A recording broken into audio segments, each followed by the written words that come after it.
৭৫ 15ই আগস্টের পরে সেনাবাহিনীর উপরে যে আস্থা এবং বিশ্বাস সাধারণ মানুষ কিন্তু হারিয়ে ফেলেছিল। আমাদের সেনাবাহিনী আজকে জনগণের পাশে দাঁড়ায়, জনগণের আস্থা বিশ্বাস অর্জন করেছে।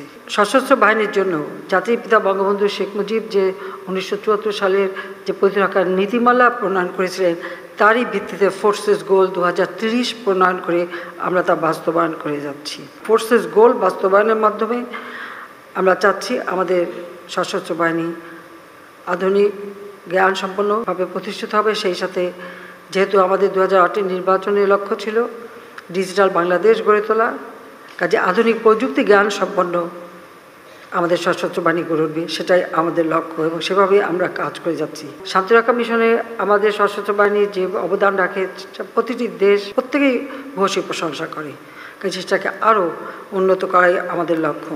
আমাদের সেনাবাহিনী আজকে জনগণের পাশে দাঁড়ায়, জনগণের আস্থা বিশ্বাস অর্জন করেছে। ৭৫ 15ই আগস্টের পরে সেনাবাহিনীর উপরে যে আস্থা এবং বিশ্বাস সাধারণ মানুষ কিন্তু হারিয়ে ফেলেছিল।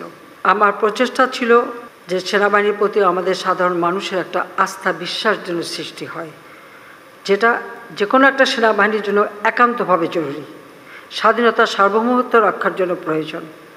আর যে সেনাবাহিনীর উপর জনগণের আস্থা বিশ্বাস থাকে না, তারা কখনো কোনো রণাঙ্গনে বিজয় অর্জন করতে পারে না। যে কোনো একটা দুঃসময় দেখা দিলে আমাদের সশস্ত্র বাহিনী জনগণের পাশে আছে এবং জনগণের একটা ভরসা স্থল হিসেবে সে আস্থা আজকে আমাদের সশস্ত্র বাহিনী অর্জন করতে সক্ষম হয়েছে।